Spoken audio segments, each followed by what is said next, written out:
आप देख रहे हैं अनहोनी। अनहोनी में आज की कहानी हमारे साथ शेयर की है विपुल जी ने। तो चलिए बढ़ते हैं आज की इस कहानी की ओर। आज से 10 साल पहले जब हम लोग गांव से शहर आए तो पहले पहले हमारा मन नहीं लग रहा था, मगर धीरे धीरे हम उस जगह पर ढलने लगे थे।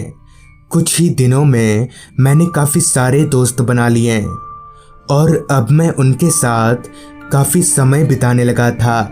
ऐसे ही एक दिन हम सभी दोस्तों ने तय किया कि आज शाम हम लोग बाइक से घूमने जाएंगे, मगर मेरे पास बाइक तो थी नहीं, जिस पर मेरे एक दोस्त पवन ने मुझसे कहा, अरे विपुल, तेरे पास बाइक नहीं है तो क्या हुआ, तू मेरे साथ चलना, मेरे पास तो बाइक है और ठीक शाम के 6 बजे चौक पर आ जाना।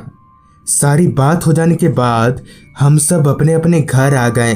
घर आकर मैंने थोड़ा आराम किया और ठीक शाम के 6 बजे उस चौक पर पहुंच गया।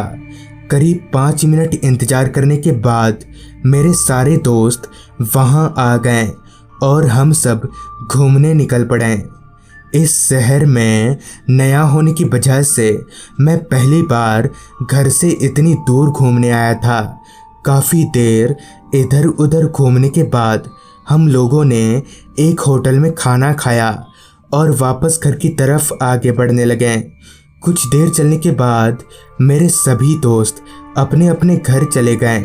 सिर्फ मैं और पवन ही उस रास्ते पर अकेले चल रहे थे। अब रात भी काफ़ी हो चुकी थी, जिसका असर साफ साफ रास्ते पर दिखाई पड़ रहा था। उस रास्ते पर दूर दूर तक ना तो कोई आदमी और ना ही कोई स्ट्रीट लाइट दिखाई पड़ रही थी। अभी हमारी बाइक सन्नाटे को चीरती हुई आगे बढ़ ही रही थी कि तभी हमारी बाइक की हेडलाइट रास्ते के बीचों बीच गिरे ढेर सारे कपड़ों पर गई।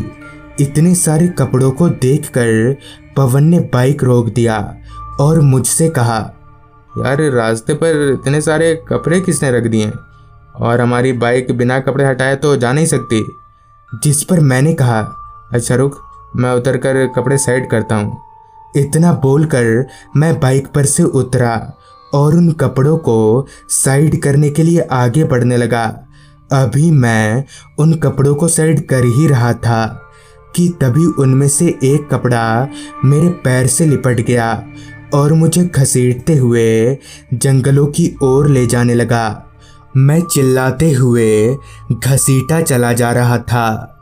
तभी मैं एक जगह पर जाकर रुक गया और जब नज़र उठाकर ऊपर देखा तो पाया कि पेड़ के ऊपर एक बूढ़ी औरत बैठी हुई है। उसकी शक्ल बेहद डरावनी थी और रह रहकर उसके मुंह से खून टपक रहा था और वही औरत मेरे पैर से लिपटे कपड़े को खींचे जा रही थी। इतने में ही पवन वहां आ पहुंचा, जिसके आते ही वो औरत और उसका कपड़ा पता नहीं कहां गायब हो गया। फिर पवन ने मुझे सहारा देकर उठाया और हम लोग बाइक पर बैठकर सीधे घर आ गए। इस घटना के बहुत दिनों बाद हमें पता चला कि दरअसल वो बुढ़िया बहुत दिनों पहले वहाँ घूम घूम कर कपड़ा बेचा करती थी, मगर एक दिन उसी रास्ते पर किसी बड़ी गाड़ी के चपेट में आ जाने से उसकी मौत हो गई। कहते हैं कि तब से उसकी आत्मा वहीं भटकती है। तो दोस्तों, ये थी विपुल जी की भेजी गई कहानी। अगर आपके पास भी ऐसी ही कोई कहानियाँ हैं तो हमारे साथ ज़रूर शेयर करें। तो मैं आर्यन जल्द ही मिलूँगा आपसे ऐसी ही एक कहानी के साथ।